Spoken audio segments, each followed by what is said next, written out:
Uma boa noite e a paz de Jesus, o amparo, a assistência da espiritualidade benfeitora nos envolva a todos e que possamos comungar do ideal espírita cristão.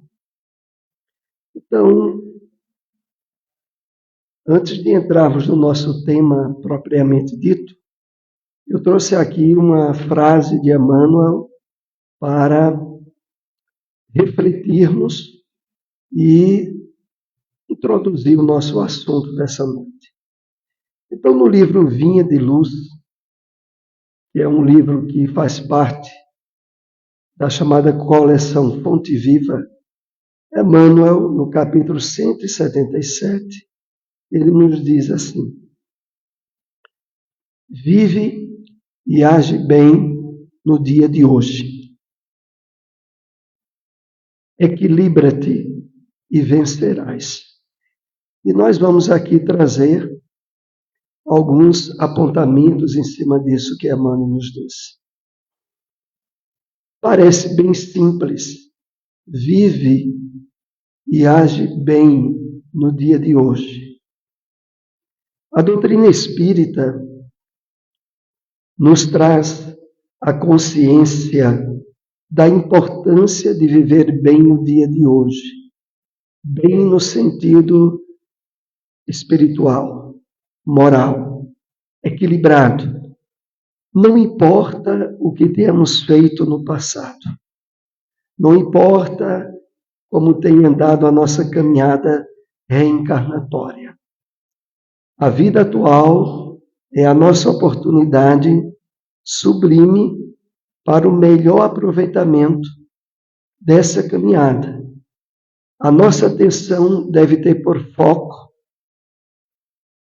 a vida presente, na família que temos, nos ambientes que o planeta Terra hoje nos oferece, mesmo diante de tantos conflitos e problemas, é o melhor tempo para a nossa evolução. Então, vive e age bem no dia de hoje. Isso significará também estarmos nos imunizando contra as duas principais doenças do nosso século, segundo a Organização Mundial da Saúde, que é a ansiedade, a preocupação excessiva com o futuro, ou a depressão, a mente presa nas recordações e no passado. Então, viver bem no dia de hoje e agir bem é um trabalho profundamente espiritualizante, porque nós vamos, mesmo diante das dificuldades, dos desafios da vida atual, estar com o pensamento bem presente na solução para hoje. E depois Emmanuel acrescenta: equilibra-te e viverás. Porque, de fato, é na busca de viver bem o agora, o dia de hoje, que nós estabelecemos as condições ideais para o equilíbrio. O equilíbrio mental, emocional, espiritual. Está no fato de encontrarmos recursos para viver bem o dia de hoje. E quando a gente fala sobre esses recursos, nós nos lembramos que a doutrina espírita é aquela que nos oferece os melhores instrumentos para trabalhar bem o dia de hoje, a oportunidade presente, a nossa encarnação atual. Então é nesse foco que queríamos ressaltar nesse comentário à passagem de Emmanuel. E realmente, há uma grande sede e, ao mesmo tempo, uma grande fome na humanidade atual pelo alimento do Espírito, que é o alimento que nos fortalece interiormente. E esse alimento nós encontramos em abundância na doutrina espírita, nos ensinamentos dos Espíritos, e perceber que a nossa essência de vida não é o corpo, é o espírito, que sobrevive à matéria, que tem um prosseguimento em termos de individualidade no mundo dos espíritos. E isso a doutrina espírita, cumprindo a promessa de Jesus, colocada no Evangelho de João, capítulo 14, sobre o Consolador, o Espírito de verdade, vem de uma forma ímpar mostrar-nos toda a essência dos ensinos do Cristo e evidenciando na revelação dos benfeitores espirituais a continuidade dos ensinos do Mestre. Então é isso que nos traz aqui, nesse momento, nessa oportunidade de reunião na nossa AME. Então, psicometria é o capítulo 26. Já se aproxima o término do livro. Esse livro tem 30 capítulos. E, ao longo dos capítulos, vai sendo trabalhado diversos aspectos sobre a mediunidade. Agora, em específico, a psicometria. E na definição de André Luiz, ele diz assim: é a faculdade de ler impressões e recordações no contato de objetos comuns. Então, a gente aqui vai percebendo que mesmo coisas materiais que são constituídas de energias, de vibrações, guardam memória de fatos. E que os espíritos podem ter acesso a essas memórias. Tanto os espíritos desencarnados, quanto nós encarnados, se tivermos a sensibilidade mediúnica que caracteriza essa leitura. Então é sobre isso que esse capítulo vai abordar. André Luiz inicia dizendo que se encontrava ele e Hilário, seu companheiro de aprendizagem, relativamente acabrunhados, porque se aproximava o término do curso que eles estavam tendo junto ao instrutor Aulus, que é o espírito que, ao longo do livro, vai dando orientações, esclarecimentos de tudo o que acontecia para André e para Hilário. E agora, eles, ao atravessar algumas ruas, se deparam com um prédio que era um museu. O museu, como sabemos, destinado a organizar, estruturar vários materiais, quadros, dados históricos, provenientes de várias épocas. Mas o fato que chama mais a atenção é porque, mesmo um local desse, o museu, estava apinhado de espíritos desencarnados. Então, não é no centro espírita apenas que os espíritos estão presentes e interferindo junto a nós. No museu também, nas ruas, todos os lugares aonde a criatura humana, durante as suas atividades, exerce contato, relações, os espíritos estão presentes. No museu também estavam. Então, se a pessoa for alguém que se pense receosa dos espíritos, fica difícil de viver na Terra, né? Em todo lugar tem espíritos desencarnados. E eles interferem na vida de todos nós. Nós também interferimos na vida deles. Afinal de contas, eles nada mais são do que as almas dos homens que viveram na Terra e que preservam a sua individualidade. Então, no museu é o local onde esse capítulo vai trazer para nós uma série de referências. André, Hilário, Aulus entram no museu.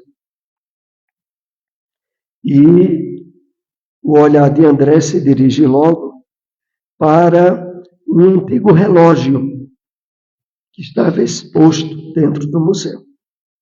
Mas em torno do relógio tem uma espécie de emanação fluídica, branca, perceptível a André e aos espíritos desencarnados.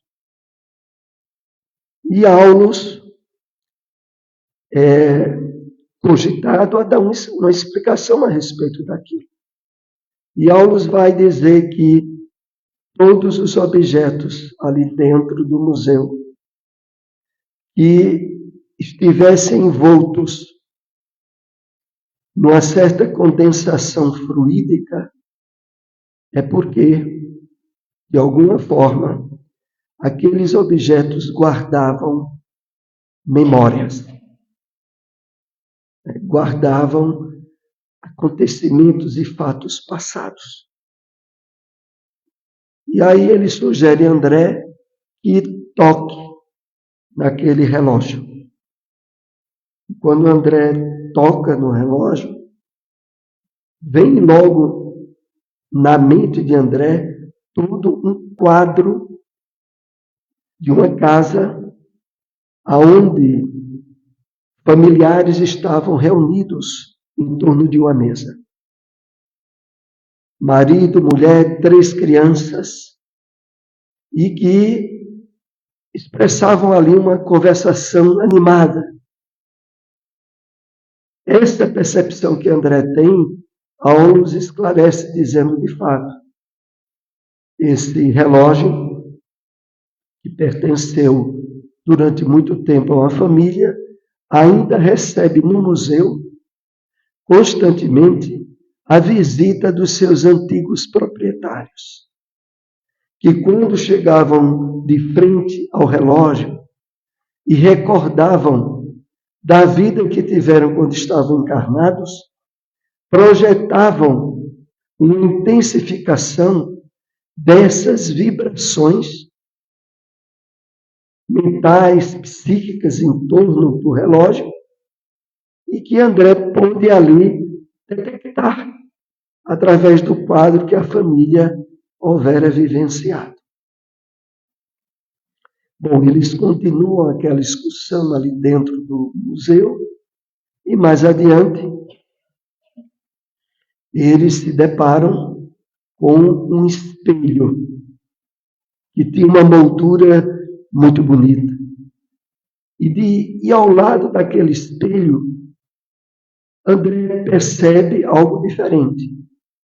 Um espírito de uma jovem, relativamente triste, estava ali de lado daquele espelho.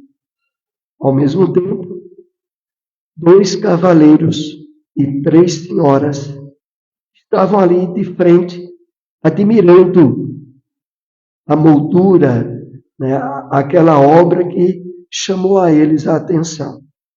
Aí uma das senhoras, uma das damas, chegam e faz um elogio àquela moldura, a beleza daquela moldura. E quando ela faz aquele elogio, aquilo sensibiliza o espírito desencarnado que estava ao lado e que não gosta muito do elogio. Se aproxima daquela senhora e toca no ombro dela. De imediato, aquela senhora tem uma espécie de calafrio. Ela sentiu o contato daquele espírito. E quando ela sentiu, ela disse assim aos outros: "Ixi, isso aqui, parece que isso aqui tem um cheiro de fúnebre, coisa morta." E chama logo eles para saírem de frente ao espírito. E aí, novamente, Hilário e André vão se dirigir ali a Aulos, perguntando por que é que houve aquele quadro ali se delineou. E Aulos vai explicar de que porque Aulos, face suas possibilidades de evolução espiritual, ele não precisava do contato direto para colher as impressões mentais que aquele objeto tinha. Então ele vai já para André e Hilário e explica: olha, eu já percebi a razão do que houve. Na verdade, essa jovem que está como que guardando aquele espelho é o resultado da experiência que ela viveu na última encarnação dela. Mais ou menos, vejam só, esse livro foi escrito na década de 50. Como nós aprendemos as obras de André Luiz, elas retratam fatos e acontecimentos reais. Modificam os nomes dos personagens, dando um pseudônimo, mas os fatos, o acontecimento real. Então, na época da Revolução Francesa, em torno de 1790, uma família saiu da França e veio morar no Brasil, no Rio de Janeiro.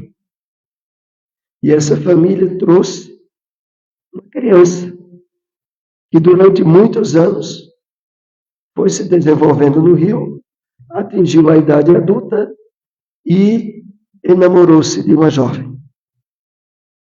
E estabeleceu um nível de compromisso com ela, de intimidade, no qual já estavam por certos de se casarem. Mas aí, face às revoluções na época, realizadas por Napoleão lá na França, a família resolve voltar para a França.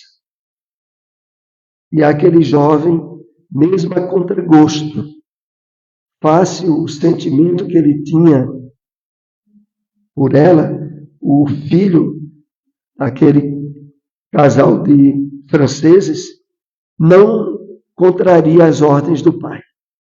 E volta para a França, mas antes de voltar, presenteia a sua namorada, a sua noiva, com esse espelho, que tinha essa moldura muito bonita.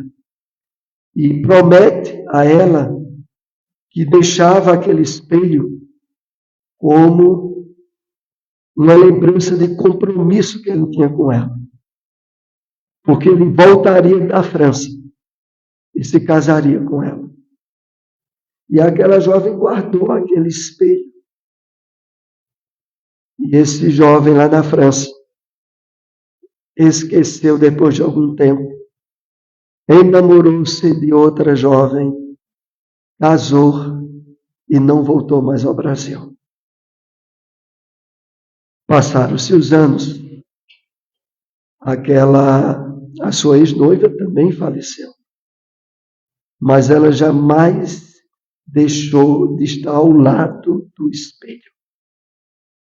E aquele espelho já tinha passado por outros lugares, até chegar no museu. Mas ela estava lá como que aguardando o cumprimento da promessa que o noivo havia lhe feito. E aí Hilário diz, mas isso acontece, com frequência acontece. Objetos que, de certo modo, foram envolvidos por vibrações de afeto, de sentimento, de lembrança reiterada, impregna-se das lembranças e dos fatos daqueles que dirigiram atenção àquele objeto. Aí, na obra, nós somos muito chamados, claro, ao cuidado do que nós alimentamos no pensamento, né? Porque o pensamento nosso, ele não só é uma matéria para o nosso espírito, como diz André Luiz no livro Evolução em Dois Mundos, ele chama de matéria mental. Aquilo que a gente pensa é para ser visto por nós como uma matéria que o espírito molda e que deixa impregnado em objetos, em paredes. Há um lugar na Europa, eu esqueço exatamente o local, onde numa palestra que eu assisti há muito tempo, de Décio Iandoli, ele tinha feito uma visita, que era o local onde houve um dos campos de concentração, onde muitos judeus foram mortos. E nesse lugar, a impregnação que há ainda no ambiente do que houve de sofrimento ali, a pessoa tem uma sensibilidade, que no caso Décio também tinha, é perturbador. Porque ainda está no éter do ambiente aquele quadro de dor que marcou durante muito tempo. Então, Hilário chega a perguntar a Aulus o seguinte, mas se alguém chegar aqui e comprar esse quadro, vai levar essa jovem junto? E Aulus diz, sem dúvida. Mas isso é uma injustiça, a pessoa está levando um espírito, né? Até num nível de desequilíbrio, junto com aquele objeto. E aí Aulus diz assim, mas não se preocupe. As leis de Deus são perfeitas. Pelo que eu percebo, daqui a algum tempo, vai passar por aqui algum jovem que vai se embelezar, vai se sentir muito atraído por esse espelho.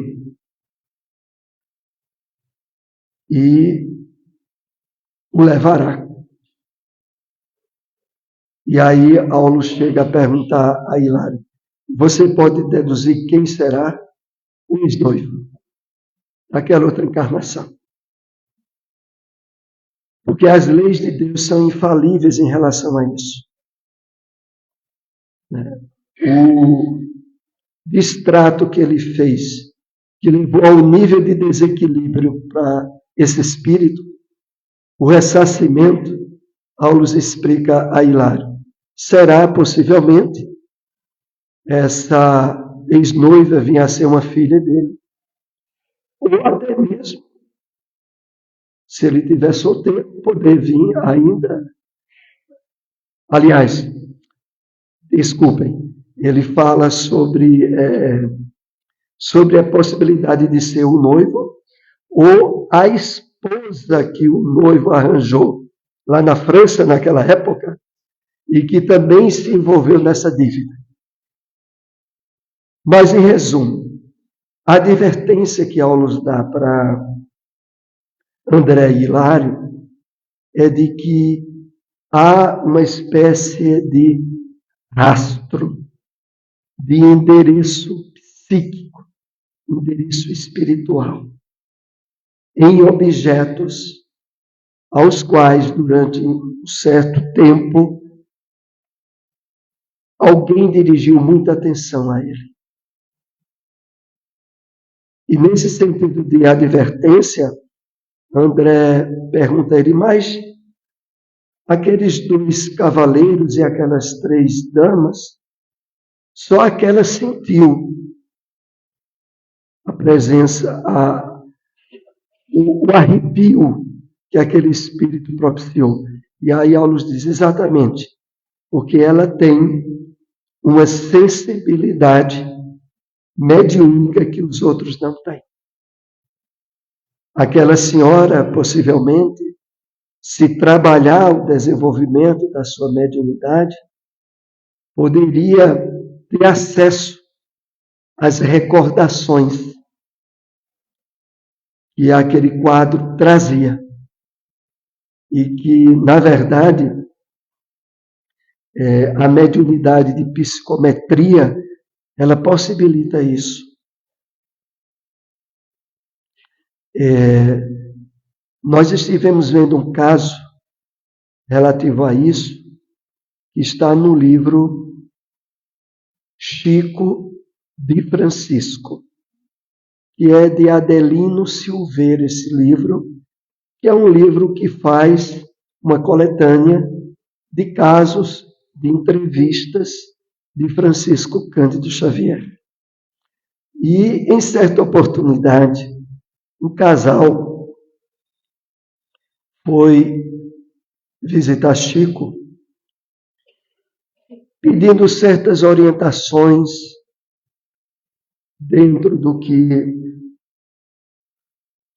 a doutrina espírita poderia fornecer, e Chico orienta aquele casal a realizar o culto do Evangelho no lar.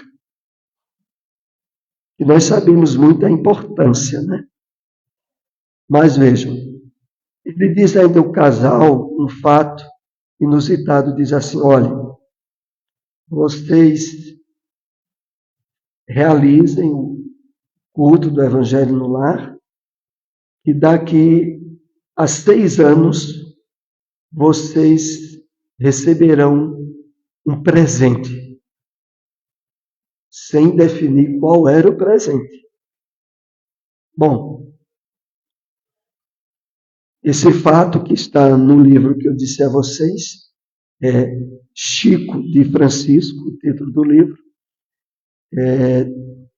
O casal levou, mas não esqueceu a promessa que Chico fez, não.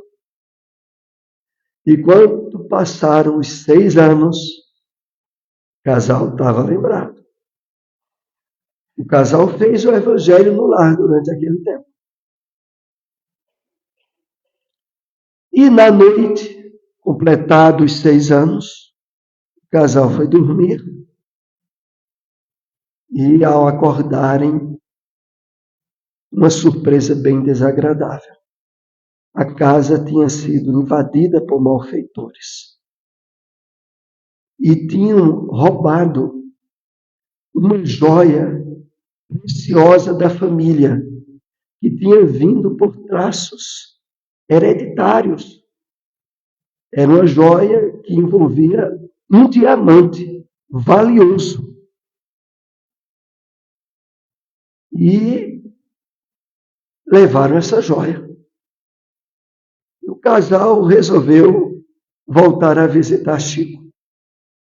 E voltaram, um tanto quanto descontentes, porque achavam que receberam um presente. Receberam um ladrão dentro de casa.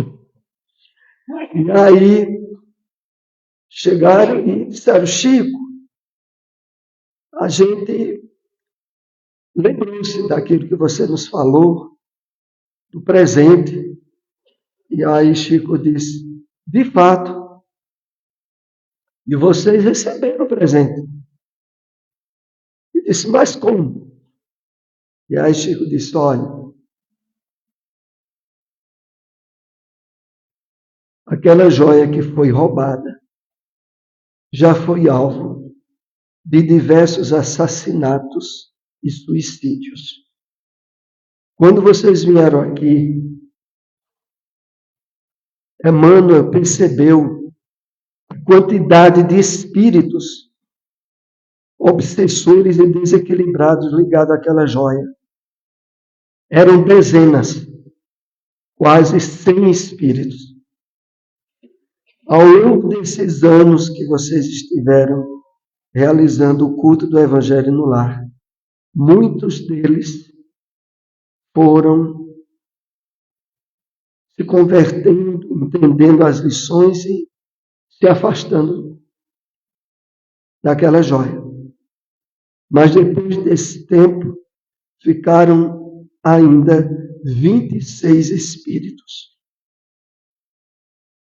E a forma de eles se afastarem foi a permissão deles intuírem ladrões para roubarem a joia. Então, esse foi o presente que o casal recebeu. Foi ter aquela joia indo embora. Porque esses espíritos que mataram e até se suicidaram por causa daquela joia, não abandonavam. Estavam na casa com o casal. Imagine o atrapalho, né? E aí a gente vê também o destaque da importância do culto do Evangelho no lar.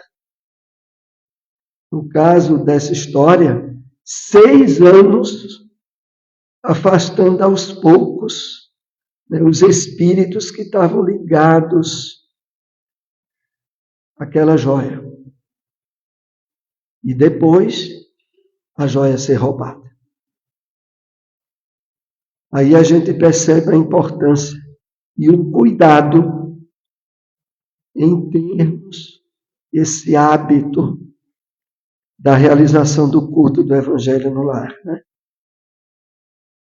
Como, aliás, André Luiz coloca lá no livro Os Mensageiros, no capítulo Oficina Nosso Lar, evidenciando a casa de Dona Isabel, aonde o fato de ela realizar durante muito tempo o culto do Evangelho no lar, ter um comportamento elevado junto aos filhos, estabelecia um clima fluídico, vibratório, que servia para os espíritos benfeitores estagiarem, às vezes dormirem na casa dela, e por isso deram a esse espaço físico o nome de Oficina Nosso Lar.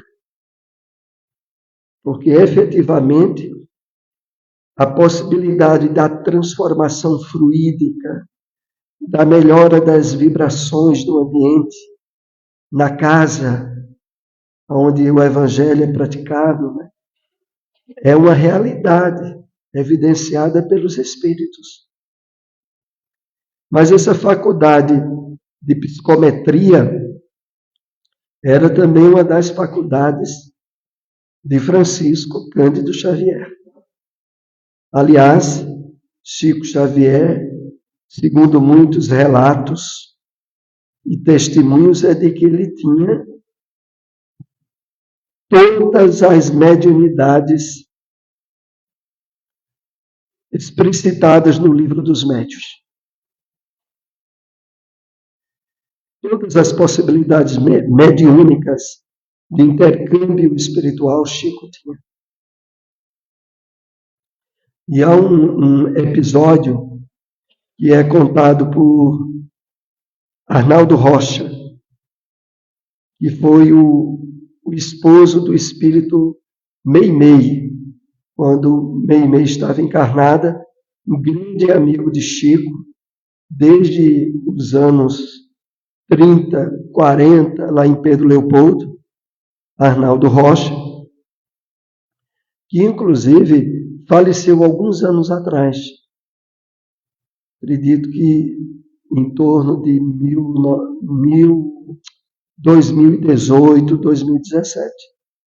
Então, Arnaldo Rocha conta que houve uma época que Chico estava recebendo tantas das cartas de pessoas que mandavam para ele, algumas pedindo um recado mediúnico, uma resposta mediúnica de alguém que faleceu, outras pedindo preces, outras pedindo alguma ajuda material. Então eram os mais variados assuntos e eram centenas de cartas.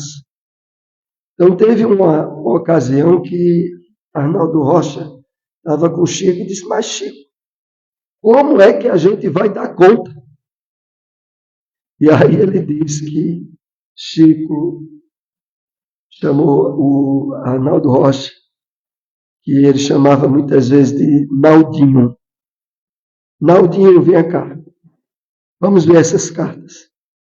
Sem abrir as cartas, Chico pegava a carta e dizia, essa aqui é pedido de prece. Botava no lugar.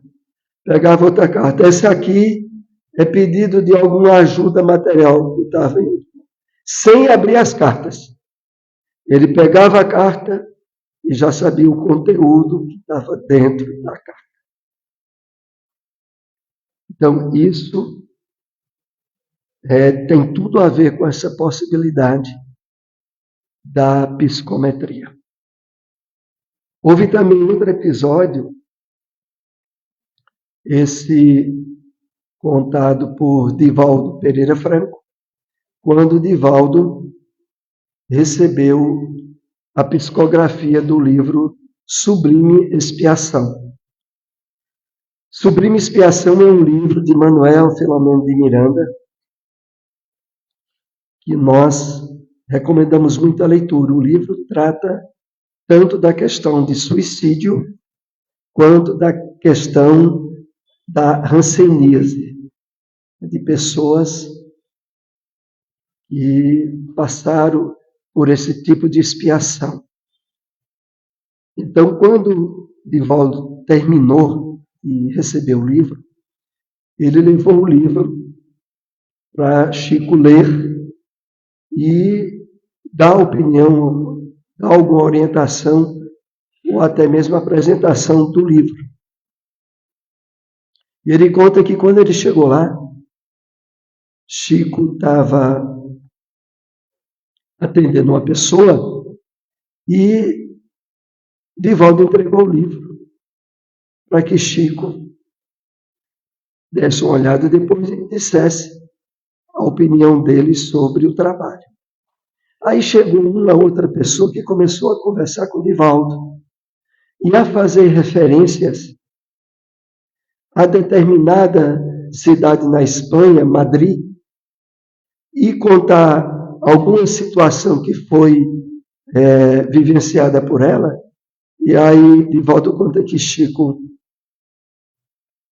pegou um livro de Divaldo e disse, exatamente, essa narrativa tem tudo a ver com a página 185 do livro, que trata de uma situação vivida lá na Espanha. Então, ele, sem abrir o livro, já tinha toda a noção de todo o conteúdo e onde estava distribuído o conteúdo. Então, é de uma excepcionalidade, no caso, a psicometria de Chico, e de chamar muito a atenção. Quem também fala muito sobre essa faculdade dele alguns relatos biográficos dos livros de Carlos Bacelli, que conviveu também com Chico durante muito tempo. Trabalhou com ele, inclusive, na reunião mediúnica. E tem aquele episódio, esse, não exatamente da psicometria, mas de uma faculdade mediúnica muito refinada do Chico. Porque houve uma situação que Bacelli conta, até de certa forma engraçada, porque terminados os trabalhos mediúnicos realizados lá em Uberaba, Chico já estava morando em Uberaba, e Bacelli participava da reunião mediúnica com ele. Quando terminava a reunião, vinham os comentários, tanto sobre o que houve durante a reunião, como algum comentário em torno da doutrina espírita. Só que aí, em certa oportunidade, um dos participantes foi pedir a Chico qual a opinião de Chico sobre a pomada Vovô Pedro. Essa pomada Vovô Pedro, que em muitas instituições espíritas é distribuída gratuitamente, que tem uma fórmula cuja composição é de ordem mediúnica, né? As essências, as plantas das quais a pomada tem a constituição, foi recebida mediunicamente. E aí Chico perguntou a Chico a opinião de Chico sobre a pomada Vovô Pedro. E aí Chico começa a falar da importância daquela pomada, dos benefícios que trazia. E aí outro participante fez mais uma pergunta em cima da pomada. E Carlos Bacelli, que estava na mesa, ficou remoendo dentro dele um certo nível de contrariedade, porque havia tantos assuntos importantes para falar com Chico, tantas questões que teriam um valor maior, mas aí ficou aquele assunto de pomada, remoendo pomada, e passou o tempo e depois foram embora. Quem participava também junto com Bacelli da reunião era a esposa dele, Márcia. E quando eles saem do centro, quando vão para o carro, Bacelli não se conteve de dizer, mas que coisa, que tempo perdido. Depois da reunião, a gente perder esse tempo todo falando sobre essa pomada. Foram para casa. Na outra semana, quando teve a reunião mediúnica de novo, terminou a reunião e veio essa parte de comentários. E quando vê esses comentários, aí Chico disse, olha, eu sei que tem alguns irmãos que não gostaram muito desse assunto da pomada. Bacelli disse que queria se esconder embaixo da mesa, porque ele sabe que aquele assunto ele tinha conversado só com a esposa. Não tinha sido dito a Chico. Mas ele ficou dizendo assim, meu Deus, a gente tem que fiscalizar até os pensamentos quando está perto de Chico. Porque ele lê os pensamentos. Então tem que ter cuidado até no que pensa. Porque senão... Mas é esses aspectos múltiplos das faculdades de Chico, né, que o caracteriza como tendo sido, de fato, o maior médium do século passado na humanidade. Do século passado. Porque, efetivamente, para nós espíritas, o maior médium que esteve na Terra é o modelo e guia da humanidade, Jesus. Mas, no Brasil, no século passado, Chico tem esse título do maior médium que esteve encarnado entre nós. E que ainda tem muitas obras desconhecidas. Aqui a gente esteve abordando essas obras de André Luiz, né? Estivemos e estamos ainda abordando. Mas as obras de André Luiz é uma parte de um trabalho de mais de 470 livros. E desses 470, outros que a gente não pode deixar de destacar são os romances de Emmanuel. Dos romances, o mais importante deles, Paulo e Estevão. Se ainda não leram, busquem esse livro, Paulo e Estevão. Segundo Ivone do Amaral Pereira, o livro mais importante em termos mediúnicos do século passado. Foi onde Ivone também esteve entre nós. É o livro Paulo e Estevão. Está certo que, segundo Chico, o livro mediúnico mais importante do século foi Memórias de um Suicida, de Ivone Pereira. Então, aí é uma dobradinha para vocês que ainda não tenham lido esse livro, Memórias de um Suicida, Paulo e Estevão. As duas obras mais importantes para lermos. Claro que a codificação sempre teve prioridade. É o Livro dos Espíritos, o Evangelho segundo o Espiritismo, Céu e Inferno, Livro dos Médiuns, a Gênese.